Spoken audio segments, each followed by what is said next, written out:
Good afternoon. I redesigned Kruleboyz.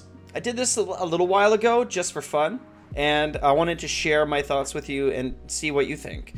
I personally am of the belief that when we generate new ideas and discuss new ideas and we just throw new ideas out there into the aether of the collective unconscious, that, you know, we can all pool our minds and make something better. So tell me what you think.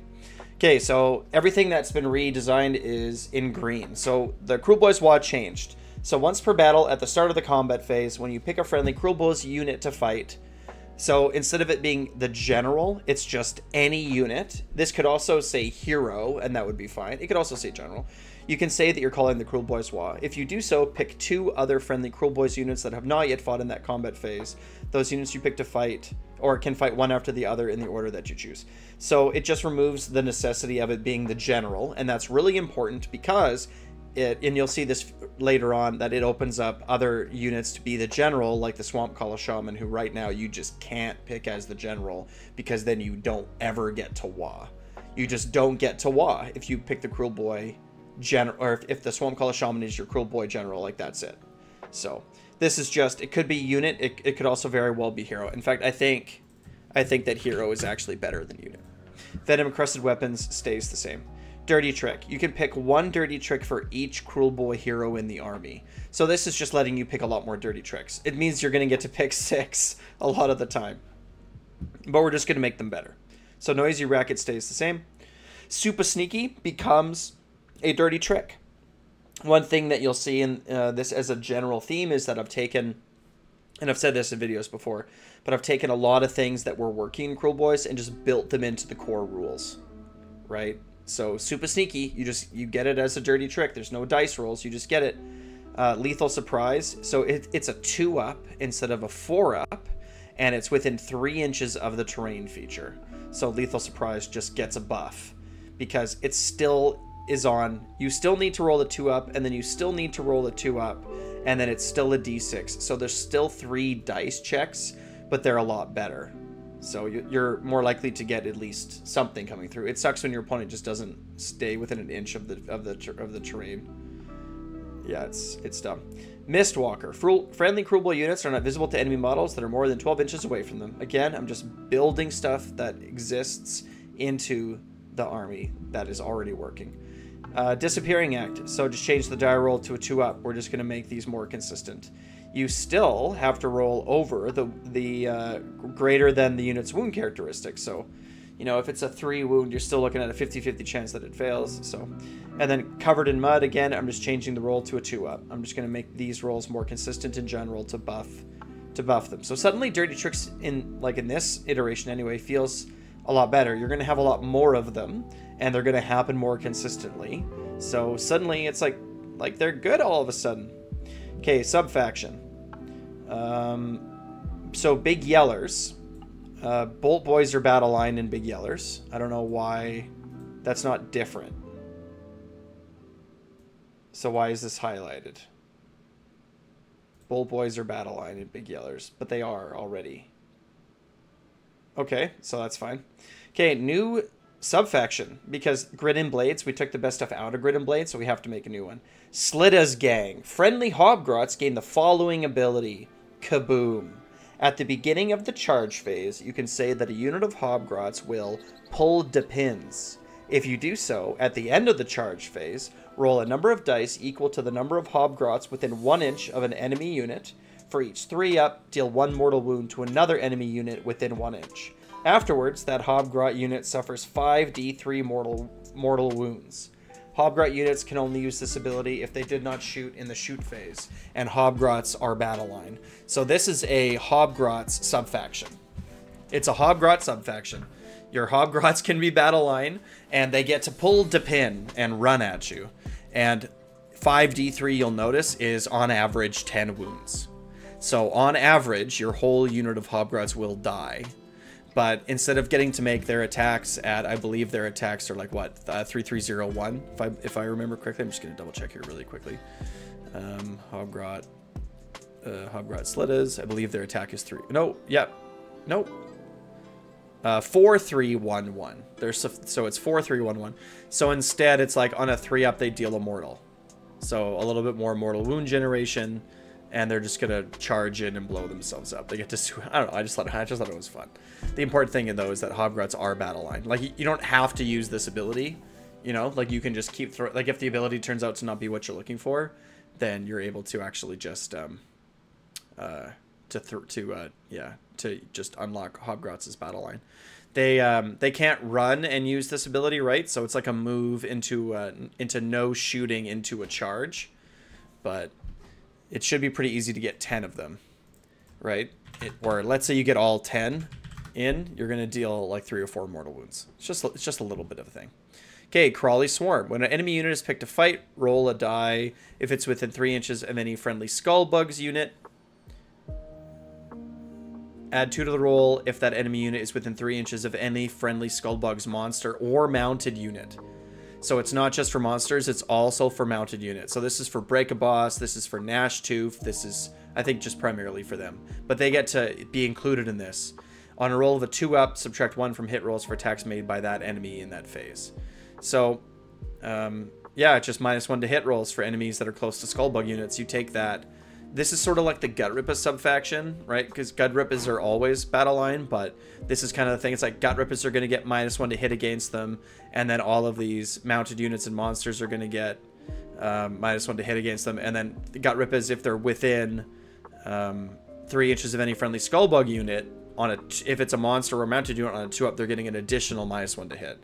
So you're just leaning into that idea where it's just -1 to hit, -1 to hit, -1 to hit.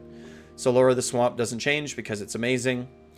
Hero spells, we're going to change Summon Boggy Mist to, in addition, add 1 to casting and unbinding rolls for friendly Kruleboyz Wizards. While the Kruleboyz Wizards are in the mist of the swamp, they get +1 to cast and unbind.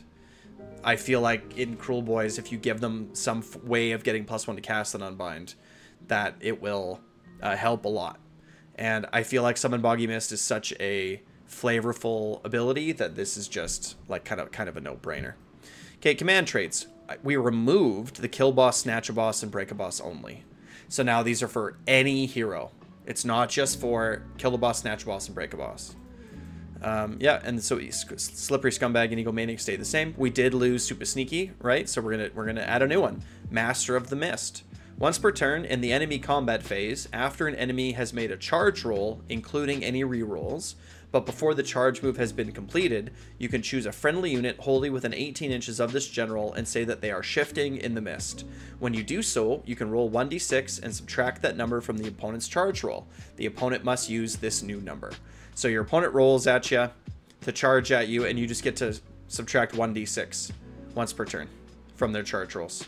It's like you weren't where they thought you were in the mist. So it's just it's a castle mechanic. It's a way of keeping your opponent at bay. You know, I don't know, seems good to me. Seems also good for like a backline caster, like a Swamp Call Shaman, for example. It's like, oh, like you don't need Egomaniacs, Super Sneaky's built into somewhere else. So the Master of the Mist is going to be sort of redeploying their people on the battlefield. Seems good. Artifacts of Power. We have lots of good artifacts of power, so I just added one. Super Sludgy Venom. Once per battle at the beginning of the combat phase, you can say that this unit is applying its Super Sludgy Venom to its weapon. If you do so, any hit against an enemy unit that does not... If you do so, any hits against an enemy unit this turn does a number of mortal wounds equal to their damage, and the attack sequence ends. In addition, subtract 1 from ward saves that would prevent this damage. So it's like a better poison, right? On one of your weapons, any hits against this enemy does a number of mortal wounds equal to their damage, so that's just normal venom encrusted weapon stuff, and the attack sequence ends. But all the damage that's dealt this way has -1 to wards. Kruleboyz have a hard time against wards, right? Because wards protect against mortal wounds, and that's kind of our thing. So this is just a way that we can help reduce the impact of wards on important turns like the Watt turn. Seems good to me. Very fighty. Mount trait. I didn't feel like I need to add one. There's lots of good ones already. So here's some units. Gobsprak. If this unit is in your starting army, you begin the game with the effects of Summon Boggy Mist active. You do not need to make a casting roll for this effect, nor can it be unbound by your opponent. So you just get to start with Summon Boggy Mist if Gobsprak is in your army, which is +1 to cast. Gobsprak brings Demist, and he's a War Master, because why is he not a War Master? He's the Mouth of Gork. Yeah, or Mouth of Mork, sorry. Swamp Kala Shaman. This unit gets +1 to cast for Summon Boggy Mist for every other Swamp Kala Shaman within 3 inches of a unit with this ability. So Summon Boggy Mist gives us +1 to cast, and so when you do cast it, if Swamp Kala Shamans are close to each other, so you can form a little coven of 3 of them, you get +1 to cast to bring about this +1 to cast effect. Because that's pretty cool to me, I think. Manak to Cunnin. If a dirty trick would have you roll a die, choose the outcome of the die roll instead. Instead of adding more dirty tricks, because we're getting a lot, Manak to Cunnin just gets to choose the die rolls. This is going to be interesting with Lethal Surprise, because suddenly Lethal Surprise is going to deal 6 damage each time. Oh my. If Manak to Cunnin had this roll, would we play him? I don't know. Marshcrawler Slogoth. +2 Bravery for Kruleboyz units wholly within 18 inches of this model. So that +1 to hit is great, not very useful in Kruleboyz, but +2 Bravery sure feels useful. And then it gets the better troll regeneration at the start of the hero phase, heal D3, instead of at the start of the hero phase. At the start of your hero phase, there's a 50% chance. He just gets to heal, like all the other Trogoths. Same thing with Break-a-Boss. At the start of the hero phase, heal D3. Break-a-Harness. At the start of the combat phase, you can say that the Break-a-Boss is yanking on his Mireboot Trogoth's harness. If you do so, this unit suffers D3 mortal wounds, but for each mortal wound it suffers, you can add 2 to the attack characteristic of its Ironbound Clouds until the end of that phase. So that's all normal so far. Alternatively, you can say that the Break-a-Boss is prodding the herd. If you do so, target Trogoth units within 3 inches and wholly within 12 inches suffer D3 mortal wounds, but for each mortal wound it suffered, you can add 1 to the attack characteristic of a single melee weapon profile on this unit's War Scroll. Basically, you can bring Trogs from Gloomspite Gets and poke them, and they get +1 attack. So you'll get like +1 attack, like ×3. So I don't know, it just feels like it's an orc riding a Trog who's gonna poke and prod and herd other Trogs. I don't know, seems cool. Opens up some more ally options, which is nice. Merknob, remove the hero keyword. It's just a 70-point orc. I think maybe single would be fine. Kill a boss on Corpse Rip of Vulture. Redefine this ability. So commanding view. And at the beginning of the hero phase, choose a command ability. Unleash Hell, all-out attack, and so on. This unit may issue that command this turn without a command point being spent. So this is worse than at the beginning of your hero phase, like you get 1 free command, like Scragrot does, for example. This is worse than that because you have to predict what command point you're going to want, but it's better than what commanding view is right now. Right now, commanding view is trash. It's absolute trash. It's not good. The Vulture is a 200-point monster that gets no playtime because he's not bringing anything super interesting or unique, right? The Gnash Tooth is better because he has +1 save, so we need something for the Corpse Rip of Vulture with Kill Boss to be able to do anything. Anyway, that's it. Let me know what you think. Throw your own ideas out there too, and don't forget to like, subscribe, and wah.